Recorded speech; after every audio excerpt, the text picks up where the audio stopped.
Minister. Thank you for your statement, Minister. It is very welcome, and we on these benches completely support aims to eradicate period poverty and ensure period dignity in Wales.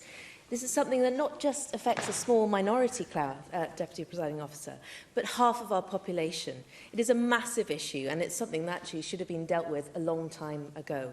For those that were in the last Senedd, and you may recall, Minister, I spoke about how we cannot always rely on parents and families to educate and talk openly about such important subjects as periods, which is often hard to understand for those families who it is quite the norm to talk openly about these things. But it is a very real issue for a myriad of reasons. And I was one of those girls that didn't see it coming or knew what to do about it. And I often found it very difficult to talk about it. So to stand up now is quite something for me. But it's something that needs to be talked about. I said during the Education Bill debates in that last Senedd that I was encouraged by the opportunity that new curriculum provides in this regard to educate on, in an age-appropriate manner, important subjects such as these and to ensure that all children are armed with the knowledge that they need. We need to give all girls and young women full and proper education on periods within the RSE to make sure that this education will cover from the start of getting a period to the menopausal stage, including vital information on conditions such as endometriosis, which my good friend and former colleague MS Susie Davis passionately campaigned for to be part of the new curriculum during previous Senedd.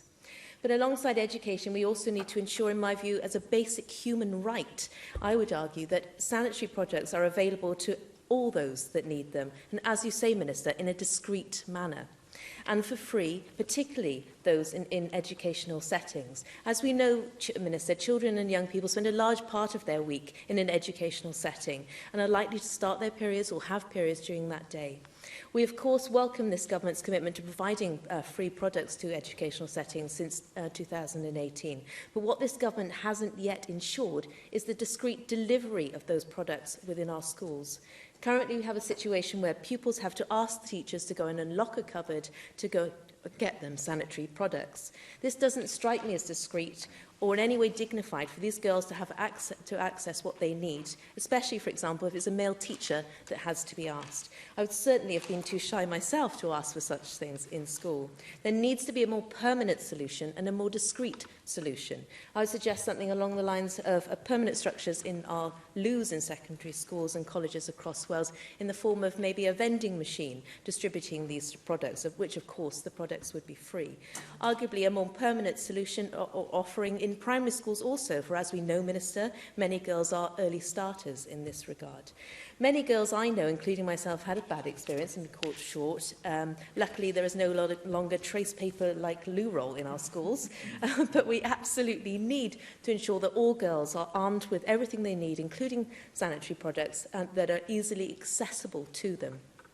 Therefore, can I ask, Minister, that you assure this Senedd today that you will do absolutely everything in your power to ensure a dignified solution to the provision of sanitary products in Wales in the shape of a permanent distribution machines in our loos? As I've talked to many schools in the last few months, and there is a very real problem, an obvious problem in the school delivery stage, and it's going against what you are aiming to do and what we all hope we want to achieve. Also, of course, you've outlined in your statement some girls and women from families that simply cannot afford sanitary products, exacerbated, as you say, by the pandemic. And horrendously, due to their expense, they are not often bought to ensure that families instead can be fed. And you're right, Minister, this cannot continue. The Welsh Conservatives also agree with you, Minister, when you talk about extending support to local authorities in Wales to ensure community venues, such as food banks and libraries, are fully stocked with the period products to assist those most in need. Free, of course. Therefore, Minister, through my own knowledge, I'm also aware of the need for this to be extended into sports clubs throughout our country. So I'd ask that those plans extend to them also. So that we never have to see another girl or woman having to forgo sport because of a natural bodily function. And Minister, I was delighted to see that with our children and young people being so very conscious of the environmental impacts and they're wanting to actively do something about it, that you have a commitment, which was going to be my main question, to ensure that 90 to 100% of our products that are bought with Welsh Government money are plastic free. Something that an incredible local Welsh campaigner, Molly Fenton, who's only aged COVID-19 has heavily campaigned for. It is absolutely right that we take an environmentally cautious approach on this.